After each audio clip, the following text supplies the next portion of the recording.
Assalamualaikum, everyone. This is Umar Haque here, Scoutmaster Troop 99. Excited to go over citizenship in the nation with you all. But first, we're going to start with dua, and that is going to be Ali Chaudhary, inshallah. Salam, I'm going to join from a different device real quick. Okay. Ali, go ahead. أعوذ بالله من الشيطان الرجيم بسم الله الرحمن الرحيم الله لا إله إلا هو الحي القيوم لا تأخذه سنة ولا نوم له ما في السماوات وما في الأرض من ذا الذي يشفع عنده إلا بإذنه يعلم ما بين أيديهم وما خلفهم ولا يحيطون بشيء من علمه إلا بما شاء وسع كرسيه السماوات والأرض ولا يؤوده حفظهما وهو العلي العظيم ربي زدني علما ربي زدني علما ربي زدني علما. Ya Allah, please let us learn a lot from this meeting, inshallah. Amen. Thank you, Ali. And if any of you don't know, Ali had his birthday a little while ago, and mashallah, he had a cool interview with, he seems embarrassed by this, but he had a cool interview with Dr. Sabeel, and his YouTube channel went from like 48 to almost 548. What are you up to now, Ali? Like 560 something. MashaAllah, it keeps growing. That's awesome. All right, so we are gonna go ahead and get started. Put this PowerPoint together over the last 4 hours or so, and just finished it just in time, inshallah, for this. So I'm gonna do screen sharing. Share screen. And it's gonna be this one. There you go. All right, gonna make this max and present. All right, can everyone see the full screen right now? Cool. It seems like a couple of people may be waiting to be let in. Oh, let me see here. Give me a second. Then I'm going to, is there a way for me to let other people come in? I'm not exactly sure here. Participants, admit. I'm going to keep this screen open on the side then. Very good to know. Thank you. All right. If you see anyone that needs to come in, can you please let me know? All right. Assalamualaikum. Citizenship in the Nation Merit Badge. This is an Eagle required merit badge. It's a very important merit badge. Make sure that you have a current Citizenship in the Nation Merit Badge workbook, a 2020 printing of it. It includes 5 consecutive days of watching the national evening news or reading the front page of a newspaper or a website like Google News or CNN News or Fox News or whatever news source you want to get it from, or New York Times or Chicago Tribune, but just make sure you read that all the articles in the front page for 5 consecutive days. You're going to go over that with me and jot down some notes about each of those articles. All right. So you're going to have to make sure you have a blue card. If you don't have one, please ask me. And when you meet with me to go over this merit badge, we'll fill one out together. But if you have one already, make sure that you fill it out. There's going to be 8 total requirements for this one. So you put those in the boxes. Can you see my mouse over here? You're going to fill in numbers on this horizontal, but it's going to be vertical at that point. You're going to turn the card sideways, and you're going to write down 1 through 8 here. You're going to put in the merit badge name. You're going to put in your name. You're going to write in for where it says, you're going to click on Boy Scout, and you're going to write down the word troop in this line here, and you're going to put 99 right here. For the ones that are at IFS, it's going to be district is Chippewa and council is 3 Fires. For some of you, it's going to be Rainbow Council. Please don't write on here. Thank you very much. Next thing you're going to do is you're going to fill out these 3 vertical sections. There's going to be a merit badge name of the counselor. That's going to be me, Umar Haque. Your name and the merit badge, the applicant name, Troop 99, and the merit badge itself, which is Citizenship in the Nation. All right. So citizenship in the nation. This merit badge. As an American involved in scouting, you'll need to earn the citizenship in the nation merit badge to reach the rank of Eagle. It's going to teach you what it means to be a good citizen and give you the knowledge and means to create a positive change in your country. Brother Umar. There's a few people trying to join. Yeah. All right, thank you. All right. Being an informed citizen is critical, especially in today's chaotic political climate. By understanding the foundations of our democracy and being a good citizen in your community, you'll help instill the scouting spirit in others and guide our country in the right direction. By the way, we have a wonderful new addition to this whole topic, and that is the fact that one of our Scoutmasters, our committee chair, Brother Junaid Ahmed, is running for Congress. He's running for the 8th District, and I just want to introduce him and say salam. Yeah, Assalamualaikum. Walaikum salam. I'm going to stop share for a second and let Junaid in. All right. Okay. So first of all, Scoutmaster Umar Haque, thank you so much for all you do to this troop here for our kids. This is an asset for us to just have you leading and our boys learning from you. If and Umar Bhai, if we can get Scouts, if you can turn on your cameras, that would be good. If you are able to, thank you. If you're not able to, completely understand. Okay. All right. So you know, this merit badge, guys, that you're doing on the citizenship, one of the core things that you learn in your oath is your duty towards the God and towards my country, right? What is your duty towards your country? What is it that we have to do? Why is it that Scoutmaster Umar and adult leaders Saad, myself, are here? There are so many adult leaders who are not on this session today. They give week after week, hours after hours. That's a duty that we have to this country. That's a duty that we have towards you, the future of this country. There are multiple levels of how you can give back to your country, right? One is just by being completely honest. You follow your Scout law, you follow your Scout oath. But when you see some things that need improvement within your community, what are you going to do about it? There are two ways to take on things, guys. One, you look at it, you complain, and you do nothing about it. And the second is you look at it, one of the requirements for this merit badge is you follow the news for 5 days. You either read newspapers or you follow the news, watch the evening news for 5 days.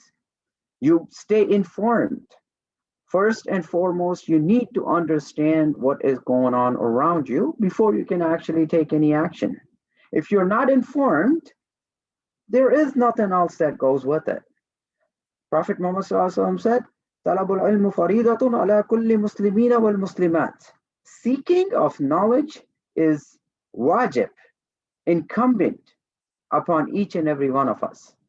And it goes the next level. You follow the news, you understand what's going on around you. Second, you take an action.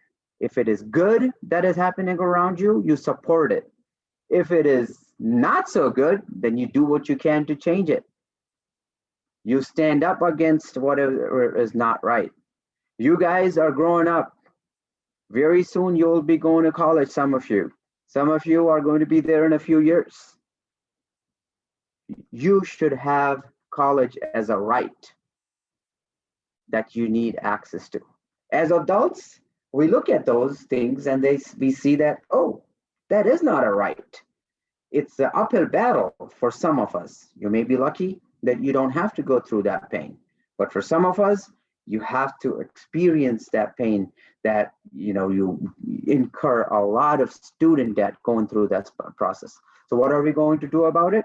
We're going to speak up. For the last few years, We have been going to protests. We have been going to our elected officials, and we have been asking them to make that change. Everybody should have healthcare coverage, right? You get sick, you go to a doctor. You have health insurance. Many of other your fellow citizens do not have access to those insurance. As adults, what are we going to do about it? What kind of a future are we leaving to you all? Those are small things that you need to start thinking as you grow up. As children, what are you going to take a stance for? If you like something, are you going to write a letter to the editor saying, I am a 12-year-old, I'm a 16-year-old, I really like the policy that you have taken? Or if you have seen something that you do not like somebody is doing, then you write them a letter. Write that letter to the editor that, look, I understand that you watched the news for 5 days. You hear something consistently going wrong. Then you write the letter to the editor and say, oh, I watched this. This is absolutely wrong. What is it that we can do? Maybe write an op-ed, write an article. Reach out to your officials. Now, as adults, what are we doing about it? As Scoutmaster Umar said, we tried a lot of those things.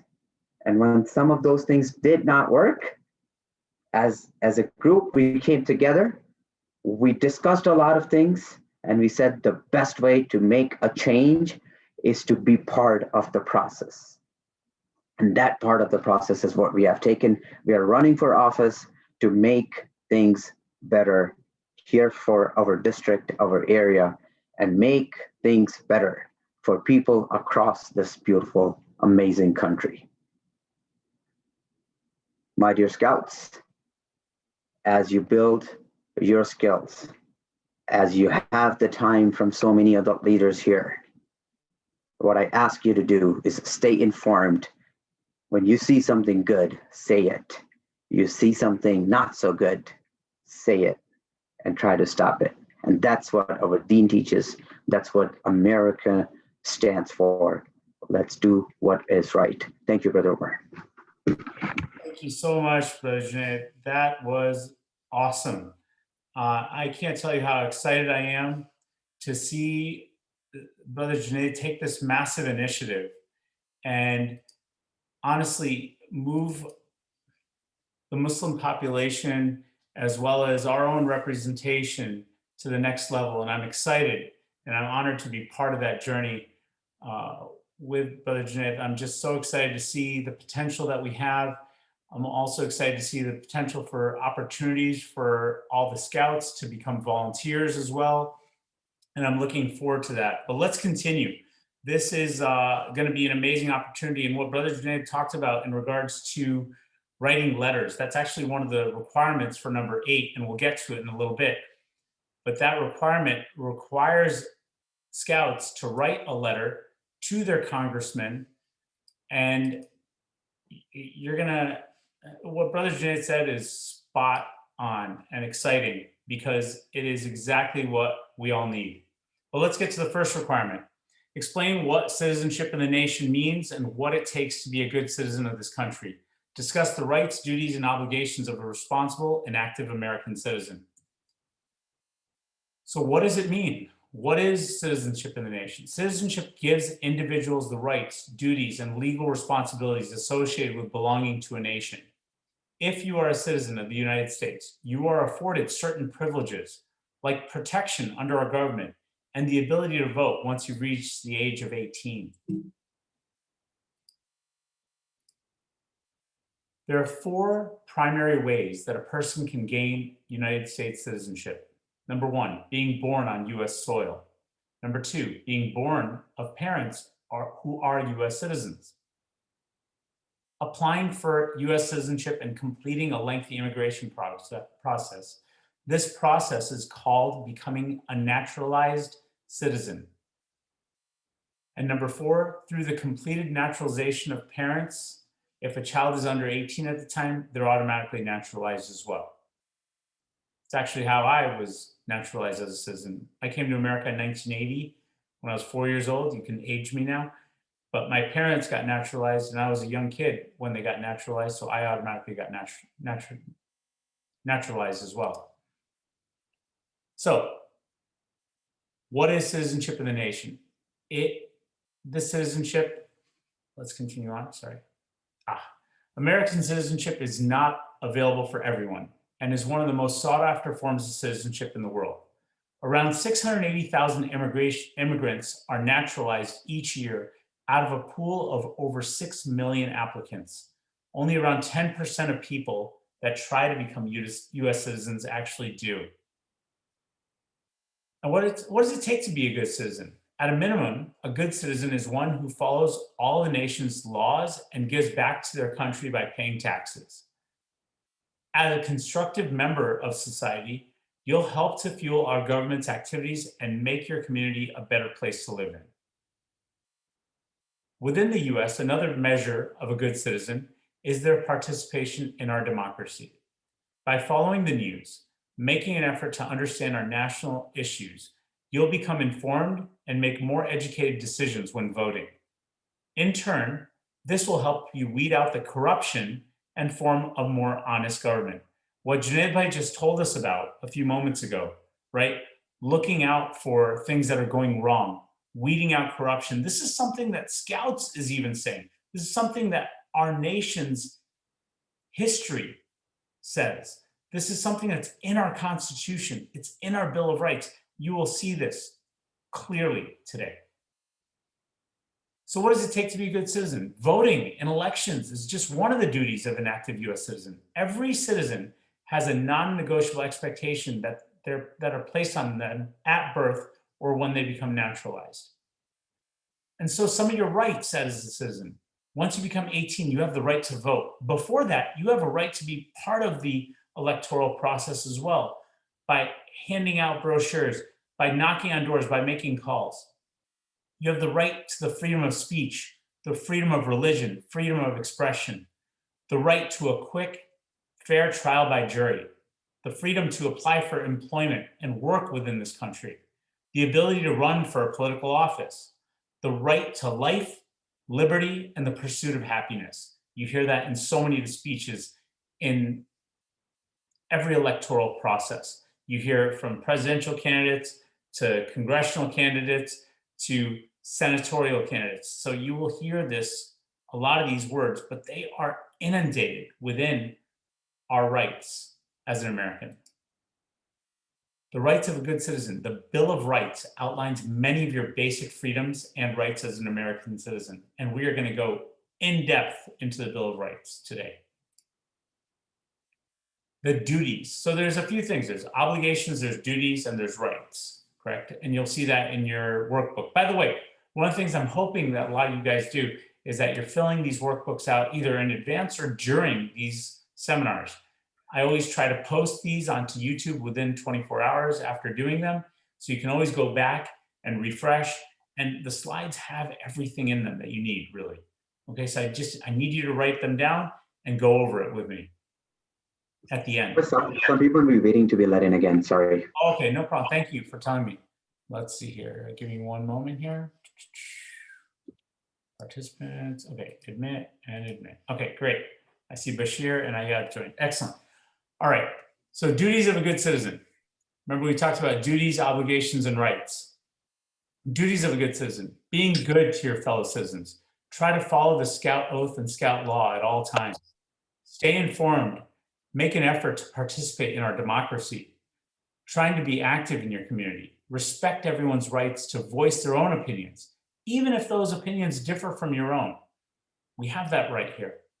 Calling out any injustices, just like Brother Junaid just mentioned, calling out injustices is one of our duties as a citizen. As an American, we need to speak up for the less fortunate. We need to fight for everyone's rights. Donating or volunteering to give back to your community. So those are some of the duties, right? Now we go to obligations. Some of the obligations of a US citizen include making yourself aware of federal, state, and local laws, following laws and regulations in good faith. If you witness any crimes, report what you've seen to the authorities.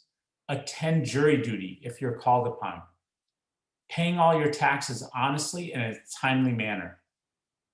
Fighting in the military and defending your country if necessary. So if there's ever a draft, we are required. Voting in local, state, and federal elections to strengthen our democracy. So be involved. That was all requirement 1, okay? Requirement 2, now there's a list of 4 different things here. And the objective in requirement 2 is to do 2 out of 4 of these. Okay, number 1 is to visit a place that's registered as a National Historic Landmark or is on the National Register of Historic Places. Tell your counselor what you learned about the landmark or site and what you found interesting about it. Number 2, tour your state capitol building or US Capitol. Tell your counselor what you learned about the Capitol, its function, and the history. Number 3, tour a federal facility. Explain to your counselor what you saw there and what you learned about its function in the local community and how it serves the nation. Number 3, choose a national monument that interests you. Use books, brochures, the internet, with your parents' permission, and other resources to find out more about that monument. Tell your counselor what you learned, explain why that monument is important to this country's citizens. So we're going to go into a little bit on each of these 4. So a couple of different National Historic Landmarks that are on the National Register of Historic Places. Any of you any of you recognize any of these places that are on the screen?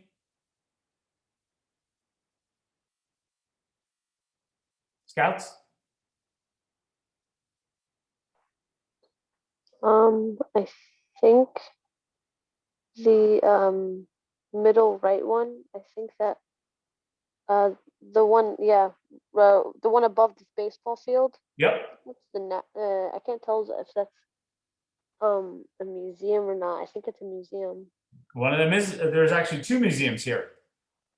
That But- museum and then the bottom left one. is The a bottom museum. left one, yeah, bottom left one. Does anyone know what museum this is? The one that looks almost like a masjid? Science and was like science. Science and Industry is right here. Yeah, that Oh, yeah. submarine here, that U-505 submarine. It's a German submarine. It's in Science and Industry. Very good. Yeah. Anyone else recognize some of these other places? I think that's a planetarium. This is the planetarium right here. Absolutely. Very good. Adler Planetarium. It's in Chicago as well. So a lot of these happen to be in Chicago. This is the Shedd Aquarium right here. Up here is the Frank Lloyd Wright House. It's in Oak Park. This is the Trade Commission in Chicago. And this down in the lower right is Wrigley Field, where the Cubs play. So those all happen to be on the National Register of Historic Places. So you can Google it. What I did was I just typed in National Register of Historic Places, Illinois, and there's over 50 of them in Illinois. I just picked out a few pictures of ones that looked cool. All right, tour your state capitol building or the US Capitol. Does anyone know which one is the state capitol and which one's the US Capitol here? The one on the left is the state capitol. The one on the right is the U.S. Capitol. Great job. Well done, Ibrahim. That is correct. Does anyone know where the state capitol is physically? The state capitol is in Washington, D.C. Springfield. Yeah. Springfield, yeah. Springfield Oh, is the capital, state. correct? Oh, the state. Yeah, state Okay. capital National is is in Washington, Springfield, DC. Yeah. and the US Capitol is in Washington, DC. Washington, Very yeah. good. And does anyone remember what happened in the news not too long ago at the US Capitol? Capitol raid. Yeah, there was like Right. people wanted Trump back Yep, for president, so they were like mobbing. it was a crazy event. It's going to go down in history in the That's one of the textbooks. defining things in 2021 so far. Yes, it started off great. Excellent. Very good. So I'm glad you guys are keeping up to date with the news already. Very good. Choosing a national monument that interests you. Use books, brochures, internet, and other resources to find out more about the monument. Tell your council what you learned.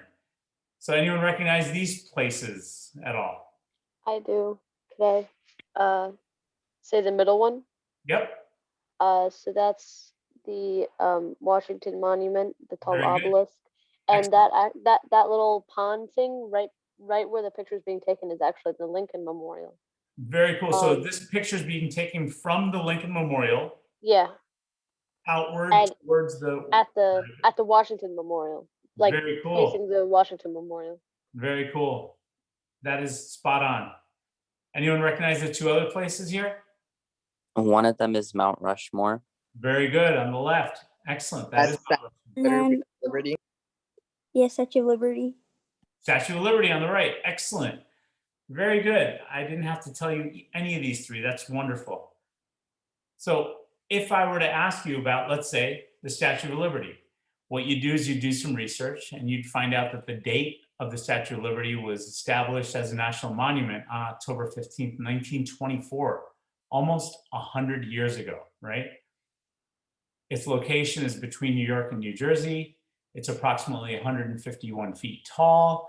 The Statue of Liberty commemorates the signing of the US Declaration of Independence, and it's a gesture of friendship from France to the US. It receives over 4 million visitors annually. So you don't have to say those exact things, but the objective is to find out the name, the date that it was established, its location, a bit of a description about it, and then pick out some interesting details, right? Some fun facts about this, right? It was designed by French sculptor Frédéric Auguste Bartholdi, and its framework was built by Gustave Eiffel, right? The Eiffel Tower designer.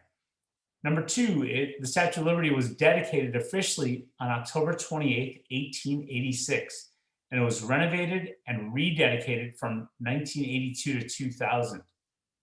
Another fun fact, the robed female depicted by the statue represents Libertas, the Roman goddess of freedom.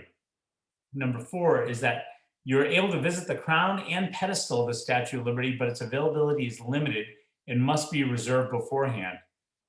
And all this stuff. And one thing that you do want to do when you talk to me about this is where you got this information from. For this one, this information came from nps.gov, which is National Park Service. I have to listen there. So the National Park Service is, as you know, what governs all the national parks in America and what maintains them all. And the Statue of Liberty happens to be it's considered a national park where it physically is located. All right, so that was requirement 2. Requirement number 3, watch the national evening news 5 days in a row, or read the front page of a major daily newspaper 5 days in a row. Now that can also be a website, but I'd rather, if you can get your hands on a real old school newspaper, that's cool too. Regardless, the objective is for you to discuss the national issues that you've learned, all those things that you've learned about them with the counselor, that's me. Or if you do choose to go with another counselor, that's okay too. Choose one of the issues and explain how it affects you and your family. So I don't need you to talk to me about all the issues, but I do want you to tell me some of the issues that you learned about. The objective is to make sure that you're learning what the current events are going on at the time. So if you aren't able to watch the news on TV, newspapers or even news websites would be fine. It doesn't take long to get the basic idea of the current national issues that are taking place. Once you have a few topics in mind, be sure to consider how those ongoing events might impact you or your family. So that's number 3. And I will tell you with number 3, before this, my son Maz, who's already done this merit badge, he never used to watch the news or care about the news. Now he's almost always telling me about what's going on based on Google News, is the one he goes to a lot. But I Maz, are you do there? keep up a lot with the normal news and mostly political events. There you go. So yeah, so this one thing alone, if you can get one thing out of this merit badge, and that's that you have an idea of what's going on in the news on a relatively regular basis, that's going to keep you and force you to become a better citizen. All right. Requirement number 4, discuss each of the following documents with your counselor. Tell your counselor how you feel life in the United States might be different without each one. So the 5 different documents, now some of them are sort of part of the same document, but the Declaration of Independence, the Preamble to the Constitution itself, the Bill of Rights, and the amendments to the Constitution. Now, does anyone know which ones are all part of the same thing? Bill of Rights. Bill of Rights, what's it part of? The Bill of Rights is part of the Declaration of Independence, right? Not quite. The Declaration of Independence is sort of its own document. Oh, the amendments of the Constitution. Yeah, the Bill of Rights is part of the amendments of the Constitution. Do you know what amendments the Bill of Rights contains? I can say it, but I want someone else to. Go ahead. Just say it, Reem. Okay. Well, some of the amendments, I know that one of them is like I know that I learned this in school, that the first one is protect freedom of religion, freedom of speech, Freedom of the press. Very good. freedom of press. Yeah. Yes. So that the Bill of Rights is part of the amendments of the Constitution, but the Bill of Rights was written right at the time of the Constitution as well. It's the first 10 amendments, basically. Okay.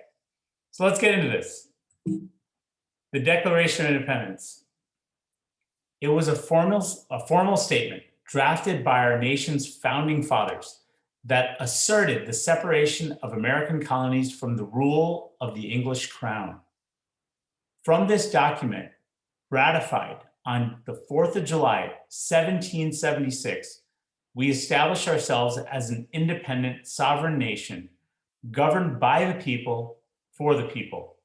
This was huge because before that, everything else was pretty much monarchies. In the famous declaration, the line, "We hold these truths to be self-evident, that all men are created equal, that they are endowed by their Creator with certain unalienable rights, that among these are life, liberty, and the pursuit of happiness," is especially important. This sentence promises to oppose tyranny and help to guide our country on the right path. If Thomas Jefferson did not write the Declaration of Independence, we might still be part of England today. Democracies might be much rarer or might not have ever existed at all. In any case, there is little chance that we would enjoy the same freedoms and rights as we currently do. Plus, we'd probably be playing cricket instead of baseball, and football would look a lot different in America than it does today. Someone else is trying to come in. The preamble to the Constitution. Now, by the way, I was telling you that the other elements that I mentioned, they're actually all part of the Constitution. The preamble to the Constitution appears above the Constitution, and it serves to introduce the Constitution's purpose, guiding principles, and intended values. Scholars believe that the preamble represents the founding fathers' intention of what the Constitution represents, as well as what they hoped it would achieve. The preamble to the Constitution, I'm going to read it to you. "We, the people of the United States, in order to form a more perfect union, establish justice, ensure domestic tranquility, provide for the common defense, promote the general welfare, and secure the blessings of liberty to ourselves and our posterity, do ordain and establish this Constitution for the United States of America," which then leads into the Constitution. The Constitution is the supreme law of the United States of America. It means that it takes priority over all other federal, state, and local laws. The Constitution essentially serves as a guide to the philosophy and principles that grant citizens in the US certain rights and freedoms. There are 7 articles that make up the United States Constitution. These articles outline our country's political, judicial, and civil structure. The Constitution creates a system and process where no part of the government can become too powerful. The Bill of Rights. The Bill of Rights consists of the first 10 amendments to the US Constitution. So if someone says, hey, there's the Bill of Rights and there's the amendments. Are they the same? Are they similar? Are they different? What do you think?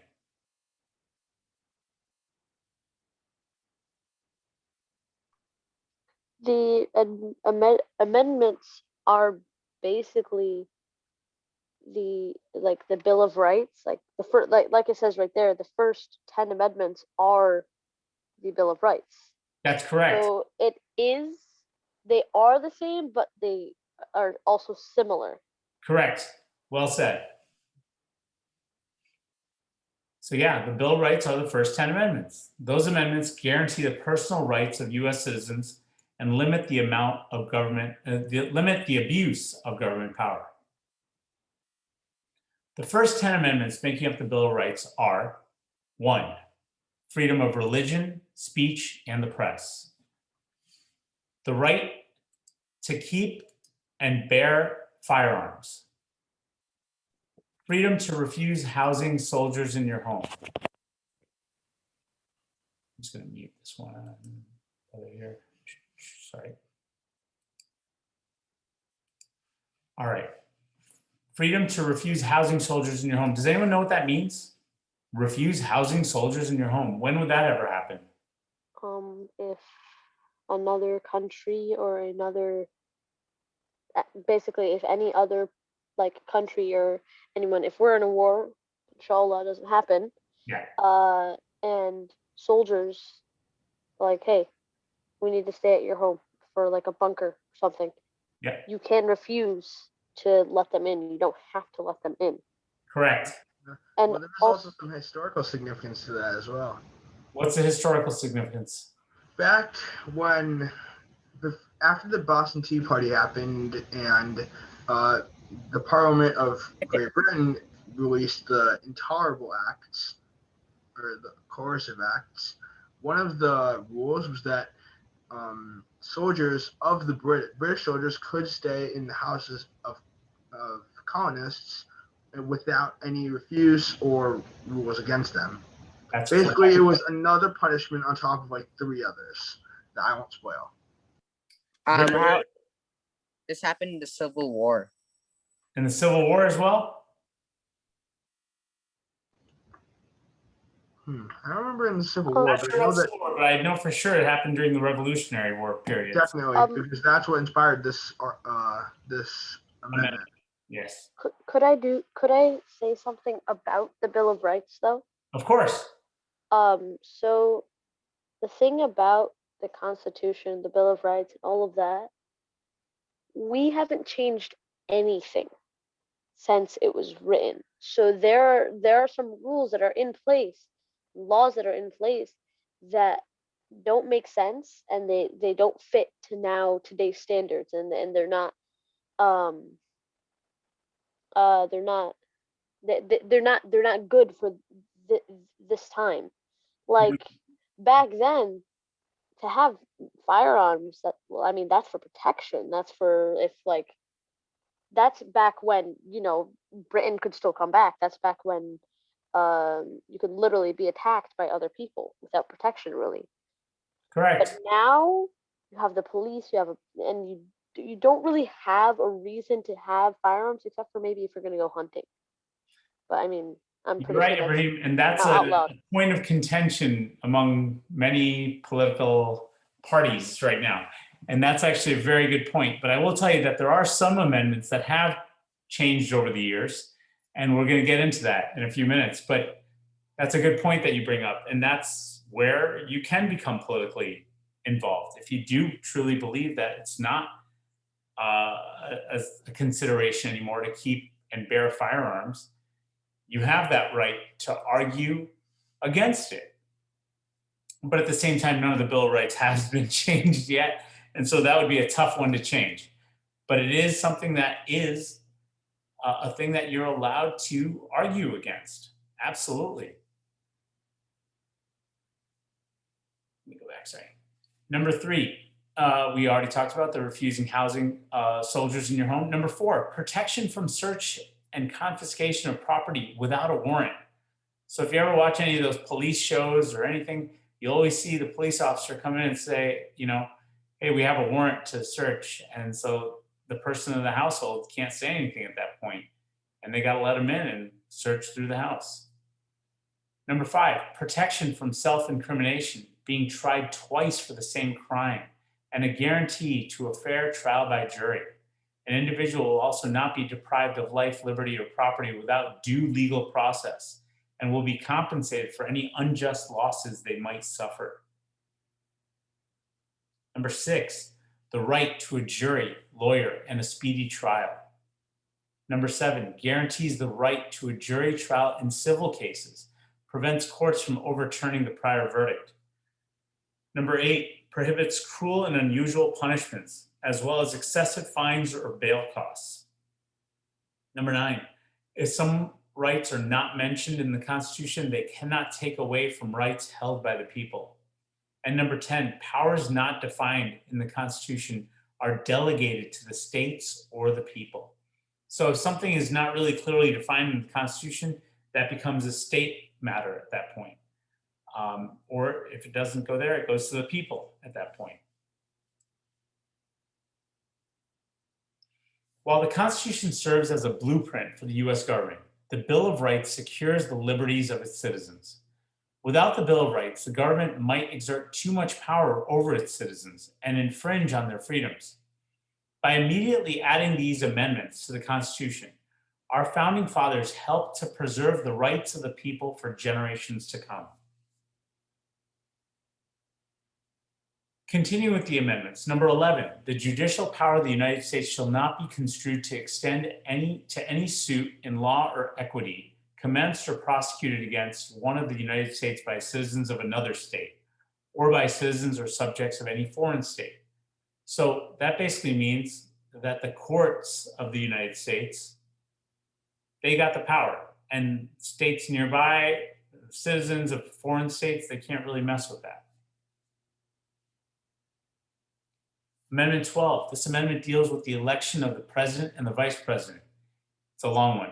So if you want to read it, go to franw.com for more information, but it deals with the election, the electoral process of the president and vice president. Amendment number 13, now you're going to see something up top that says original. There's also a revised version. Amendment 13, if any citizen of the United States shall accept, claim, receive, or retain any title of nobility or honor, or shall, without the consent of Congress, accept and retain any present, pension, office, or emolument of any kind whatsoever, from any emperor, king, prince, or foreign power, such person shall cease to be a citizen of the United States and shall be incapable of holding any office of trust or profit under them or either of them. Meaning, if you get like a power or a nobility or an honor from some other country, basically, king, prince, or foreign power, like if you get something from the Queen of England or a prince in Saudi Arabia, some sort of honor, you could lose your citizenship in the United States and you couldn't run for office at that point. But it got changed to Amendment 13, current. It added the abolition of slavery. Neither slavery nor involuntary servitude, except as a punishment for crime, whereof the party shall have been duly convicted, shall exist within the United States or any place subject to their jurisdiction. Congress shall have the power to enforce this article by appropriate legislation. So you cannot own slaves in America. Before that, 1865, right? Does anyone know what happened before 1865 when abolition occurred?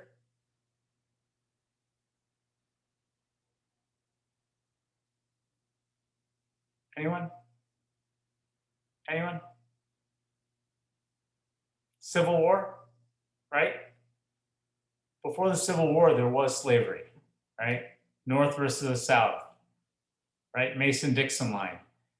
This is when Gettysburg happened. This is when Abraham Lincoln helped basically abolish slavery, right?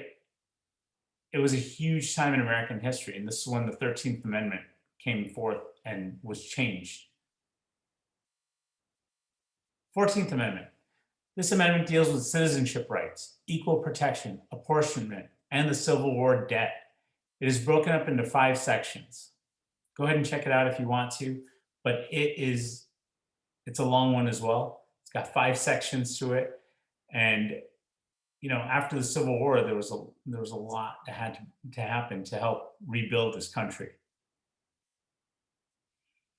Some of those sections included the right of citizens of the United States to vote shall not be denied or abridged by the United States or by any state on account of race, color, or previous condition of servitude. Second section talked about how Congress shall have the power to enforce this article by appropriate legislation. Amendment 16 talks about the income tax. Congress shall have the power to lay and collect taxes on incomes from whatever source derived without apportionment among the several states and without regard to any census or enumeration. I'm sure a lot of people didn't like this one. Amendment 17, popular election of senators. The Senate of the United States shall be composed of 2 senators from each state, elected by the people thereof, for 6 years. So senatorial terms are 6-year terms. And each senator shall have 1 vote. The electors in each state shall have the qualifications requisite for electors of the most numerous branches of the state legislatures.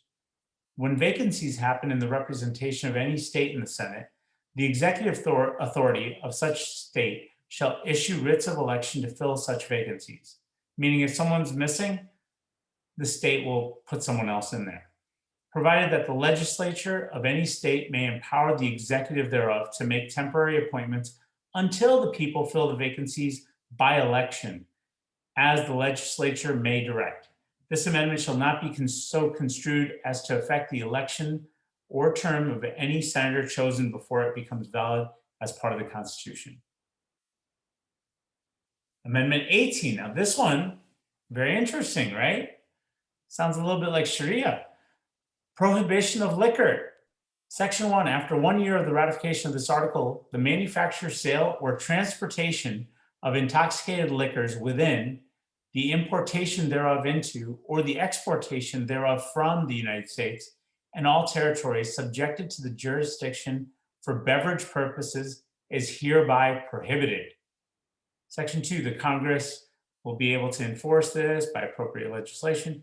Section 3 talks about this article shall be inoperable unless it has been ratified as an amendment to the Constitution by the legislatures of the several states as provided in the Constitution within 7 years of the date of submission to the state by Congress.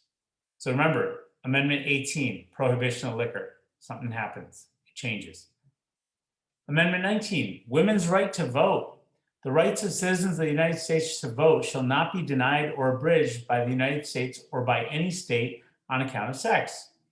Congress shall have the power to enforce this article by appropriate legislation. So when Amendment 19 came around, women were able to vote. Before that, they were not able to vote. It was only men. Amendment 20, the presidential term, succession, assembly of Congress. The terms of the president and vice president shall end at noon on the 20th day of January. So you may have been wondering, why was inauguration on the 20th of January? Because that's what was decided upon when Amendment 20 came out, on the 20th day of January. And the terms of senators and representatives at noon on the 3rd day of January of the years in which such terms would have ended if this article had not been ratified, and the terms of their successors shall then begin. The Congress shall assemble at least once in every year, and such meeting shall begin at noon on the 3rd day of January unless they shall appoint by law a different day. So you remember, let's go back a second, Amendment 18, right? Prohibition of liquor. Amendment 21, repeal of the prohibition. So Section 1 of Amendment 21 talks about the 18th article of amendment to the Constitution of the United States is hereby repealed. Now the transportation of liquors is allowed, sales, blah, blah, blah. Basically, it completely removed the 18th Amendment. Amendment 22, a 2-term limit on presidencies. No person shall be elected to the office of the president more than twice, and no person who has held the office of president or acted as president for more than 2 years of a term to which some other person was elected president shall be elected to the office of president more than once. But this article shall not apply to any person holding the office of president when the article was proposed by Congress, and shall not prevent any person who is holding the office of president or acting as president during the term within which this article became operative from holding the office of president or acting as the president during the remainder of such term. The article shall be inoperative unless it shall have been ratified as an amendment by the legislatures of 3/4 of the several states within 7 years of the date of submission. So if they did want to change this, 3/4 of the country would have had to have sort of turned it over within 7 years of this law getting enacted, or this amendment getting enacted. Amendment 23, presidential vote for the District of Columbia. This one talked about how the district constituting the seat of government of the United States shall appoint in such manner as Congress may direct a number of electors of president and vice president equal to the whole number of senators and representatives in Congress to which the district would be entitled if it were a state. Now, the District of Columbia is a really small area within Maryland, but they got a lot of rights from Amendment 23, that District of Columbia. They shall be in addition to those appointed by the states, but they shall be considered for the purposes of the election of president and vice president to be electors appointed by a state, and they shall meet in the district and perform such duties as provided by the 12th article of amendment. A few more to go. Amendment 24, abolition of poll taxes. The right of citizens of the United States to vote in any primary or other election for president or vice president, for electors for president or vice president, or senator or representatives in Congress shall not be denied or abridged by the US or any state by reason of failure to pay poll tax or other taxes. So back in the day, there used to be a tax to vote, no longer after Amendment 24. Amendment 25, presidential disability and succession. In case the removal of the president from office or of his death or resignation, the vice president shall become president. Whenever there is a vacancy in the office of the vice president, the president shall nominate a vice president who shall take office upon confirmation by a majority of both House and Congress, of both houses of Congress.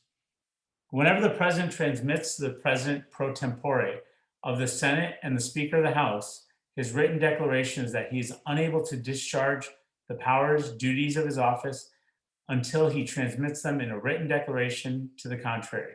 Such powers and duties then get taken over basically by the vice president as acting president. Amendment 26, the right to vote at age 18.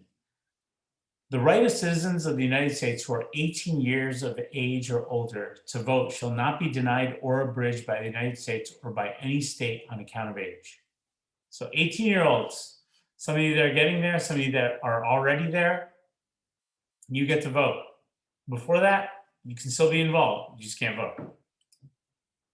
Our Amendment 27, congressional compensation. No law varying the compensation for the services of the senators and representatives shall take effect until an election of representatives shall have intervened. Basically means that our senators and our representatives do get some pay, and they can't be, that can't change. All right. On the right-hand side, you're going to see here a timeline of all the amendments that we talked about. Why is it that all amendments 1 through 10 are right over here? Anyone know? Because the Bill of Rights was made very soon after the release of the Constitution, and they were all bunched together at this point. They were all together, correct, at that point, in 1791. And then they were slowly added over time. And you see how 13th, 14th, and 15th amendments were back to back to back, really quick in succession, basically? Because of the Civil War. War, correct. All right. And then what happened between the 18th and the 22nd Amendment or 21st Amendment?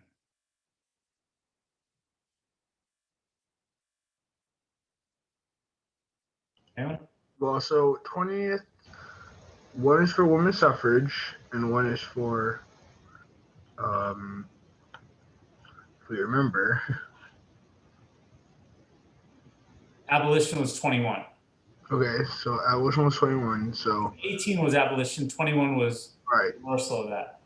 So it was not a very long window between 1919 and 1933 where there was no alcohol in America, basically. Well, there was plenty in different areas, but it wasn't legal. But let's continue. Including the Bill of Rights, the US Constitution has seen a total of 27 amendments. And the last one, by the way, was ratified in 1992, so not that long ago. These amendments act as clauses added to the Constitution that keep our government up to date with the changing times. The abolition of slavery, the right for women to vote are included in the list of amendments that have been added throughout our country's history. Currently, because it takes 2/3 support from both the House and Senate to approve a new amendment, the most recent amendment was added almost 30 years ago on May 5th, 1992.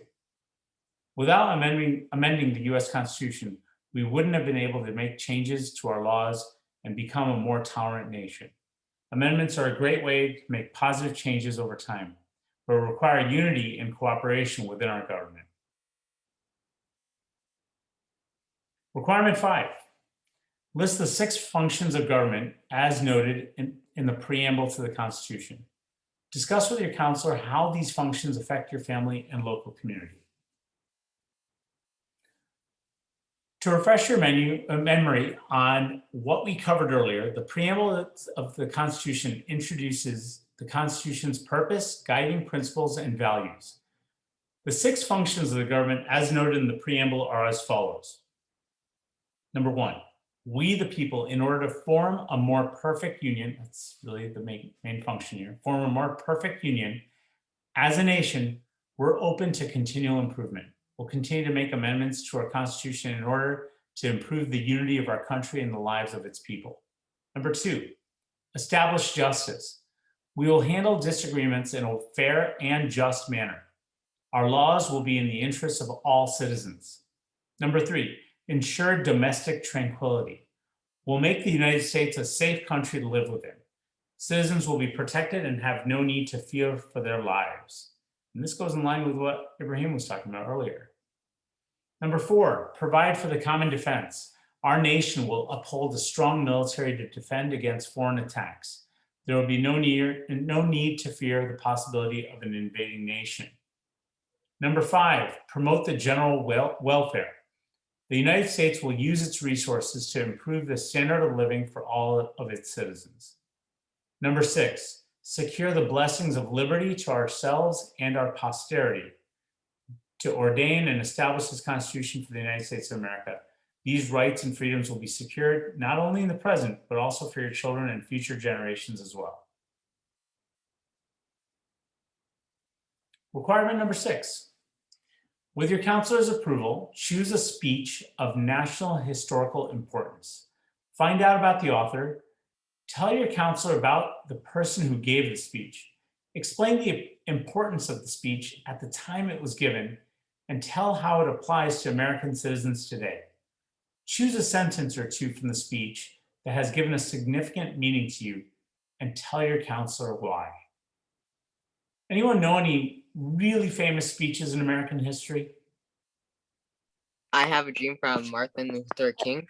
Absolutely. I Have a Dream by Martin Luther King. That's probably the most iconic speech of all time. The Yes We Can speech, more in our time, by Obama. Another one that's very, very famous, of course, was the Gettysburg Address, delivered by Abe Lincoln. Now, if you were giving me a little information about that, you would say something along the lines of this. You would say something like, Abraham Lincoln, he gave this famous speech at Gettysburg on November 19th, 1863, during the American Civil War. At the time of his influential speech, Abraham Lincoln was the 16th president of the United States of America. Lincoln is one of the most widely known US presidents, having fought for the emancipation of all slaves during his time in office. Today, Abraham Lincoln is still well respected and remembered, even having his profile carved into the side of Mount Rushmore, which we saw earlier today. In his iconic Gettysburg Address, Abraham Lincoln commemorated the fallen Union soldiers and reaffirmed America's national purpose of liberty and equality for all of its inhabitants. One of the most remembered and quoted lines from his speech was, "This nation, under God, shall have a new birth of freedom, and that government of the people, by the people, and for the people shall not perish from the earth." This line still rings true for all American citizens today. As a society, we're always trying to form a more perfect nation. And by creating a government of the people, for the people, our nation will continue to prosper. The significance of this line is that even 150 years later, we've still been able to maintain our democracy and succeed as a nation. More than that, we've combated injustices and passed positive laws, making our country a more free and just place for all of its citizens. Number 7, name the 3 branches of our federal government and explain to your counselor their functions. Explain how citizens are involved in each branch. For each branch of government, explain the importance of the systems of checks and balances. Anyone want to tell me what the 3 branches of government are?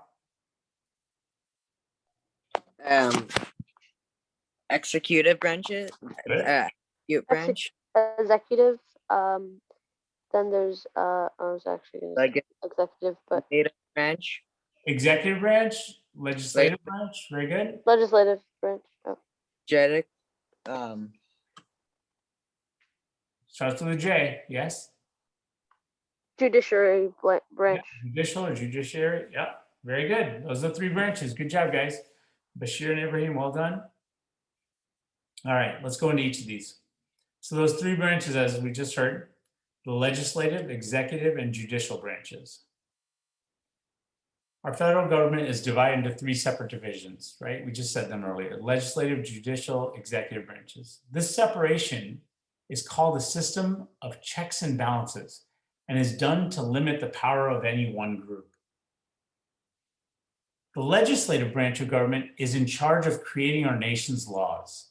This branch is mainly directed by the US Congress, which is comprised of both the Senate and the House of Representatives. As citizens of the US, we elect our fellow citizens as congressional members, thereby creating a government of the people. Congress is also in charge of creating an annual budget, approving proposed laws, and keeping the president's powers in check. By representing the people of the United States and creating just laws, the legislative branch exists to be the main voice for the citizens of the United States. And alhamdulillah, we have one brother, our assistant scoutmaster, our committee chair, Brother Junaid Ahmed, running for Congress to be our voice, inshallah. So help him out. If you go to junaidforcongress.com and click on volunteer, you can help one of your assistant scoutmasters out. The executive branch. The executive branch is in charge of approving and enforcing our nation's laws. This branch consists of the president, the vice president, the president's cabinets, and 15 other departments, along with many other staffers. The president is tasked with nominating Supreme Court justices for the judicial branch, conducting diplomacy with other countries, and evaluating laws submitted by the legislative branch. To maintain a system of checks and balances, the president can also veto legislation created by Congress. However, Congress can overturn the veto with a 2/3 majority vote. So if Congress makes a law, it has to be signed by the president. And if the president says, no, I don't like it, and it goes back to Congress, Congress can overturn that veto with a 2/3 majority. The judicial branch. The judicial branch of government interprets the meanings of laws and judges whether or not the government actions violate the Constitution. This branch consists of our Supreme Court and other federal courts. The US president is in charge of nominating the Supreme Court justices. The judicial branch has the final say in all legal cases and that could set a precedent within our country. If there are any questions as to whether the other branches are acting unconstitutionally, the judicial branch is in charge of delivering a verdict. So we were talking about the system of checks and balances. That exists to prevent one branch from obtaining too much power. Here are some examples of checks and balances that you can discuss with your merit badge counselor. Number one, the president can veto laws, meaning ixnay laws proposed by the legislative branch. The president can also hold the power to nominate the Supreme Court justice for the judicial branch. However, Congress can overturn the president's veto with a 2/3 majority and also has control over the budget that the executive branch is allowed. Congress also has the power to impeach, the start to the process to remove members of both the executive and judicial branches. Within the judicial branch, the Supreme Court can declare both proposed laws and presidential actions unconstitutional. Members of the judicial branch have no maximum time that they're able to serve. So how are citizens involved in each branch? As citizens today, we're able to get ourselves involved in each branch of government by electing members to Congress, voting for our president, and signing petitions that are reviewed by our courts. Help in the voting process, make calls, knock on doors, volunteer. Through this complex system of checks and balances, we've been able to distribute power evenly throughout the three branches of government and keep our nation free for over 200 years. Last requirement, number 8. Name your 2 senators and members of Congress from the congressional, from your congressional district. Write a letter about a national issue and send it to one of these elected officials, sharing your view with him or her. Show that letter to me or any other merit badge counselor and any response that you receive to us as well. Our 2 senators right now are Senator Dick Durbin and Senator Tammy Duckworth. Both of them happen to be Democrats.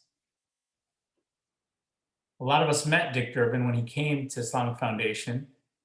He met with Ali here in this picture, and he met with all of us, and he gave us a great speech when initially what a lot of people refer to as the Muslim ban occurred at the beginning of the, about 4 years ago, the beginning of the last presidency. Senator Tammy Duckworth, she's a war hero. You can see her, she is in a wheelchair. She wears a prosthetic leg. And she's really quite an inspiration to many of us. Our House of Representatives, if you see on the right here, this is a map of Illinois. And what I did was I just zoomed in on this area, and what you can see here is these funny boundaries. And I know this one pretty well for District A. This is where Brother Junaid is running for office, inshallah. But each of these districts, and check this one out, 6th district goes all the way down from Downers Grove to part of Naperville, and it goes way up over towards Algonquin and Palatine near Saad Bhai's place. It's a very unique boundaries that are drawn, and some people call it gerrymandering, some people call it, voter rights suppression, whatever they want to call it, but they're very unique boundaries. And so most of our scouts are either in the 8th district or the 6th district. So those are the 2 I listed, but if we're not, I'll get you the name of your congressional district House of Representatives representative. The 2 for the 6th district, the one for 6th district is Representative Sean Caston, and the one for 8th district is Raja Krishnamurthy.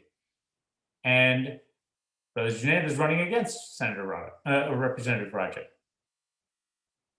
So all that's left to do is to write a short letter to one of those individuals. Usually, one of their staff will respond to you. But if you're lucky, you'll get your actual representative to get back to you as well. So that'd be pretty cool. I'd love to see your letters. I'd love to see responses. So pick an issue, something that is important to you. Write a letter. It doesn't even have to be long, a couple paragraphs, even if it's something you're in support of or something that you oppose that they do, either or. Get a letter out to one of them. Letter is better than an email if you can. Go old school with an envelope and a stamp. If you want to go email, you can do that as well. But an envelope and a stamp, when you get that actual letter back in the mail, it's pretty cool. It's all embossed. It's really nice. Would love to see that from you all. But that's everything for today. Any questions at all?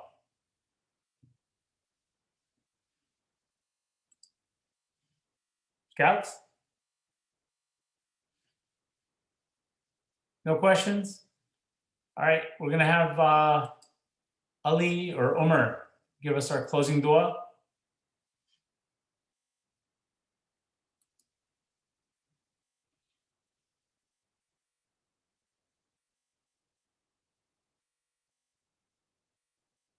Closing on. Is Ali gonna do it? Go for it, Umar. Turn your camera.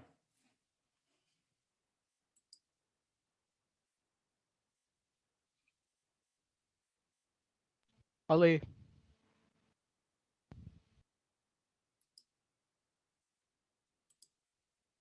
You're muted for a second there, Ollie.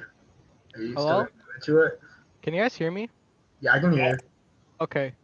My audio is being a bit weird. Not right now, Ollie. Alright. Bismillahirrahmanirrahim. ربنا آتنا في الدنيا حسنة وفي الآخرة حسنة وقنا عذاب النار ربنا اغفر لي ولوالدي والمؤمنين يوم يقوم الحساب اللهم إني أعوذ بك من عذاب القبر ومن عذاب جهنم ومن فتنة المحيا والممات من شر فتنة المسيح الدجال. Ya Allah, thank you for this opportunity and please let us always be able to learn. Ameen. Jazakallah khairan. Thank you, everyone. I will be Thank posting this to YouTube. And inshallah, if you have any questions, don't hesitate to email, or if you do WhatsApp, make sure it's 2-to-1 ratio always with another scout or a parent or another adult leader. Thank you. Assalamualaikum.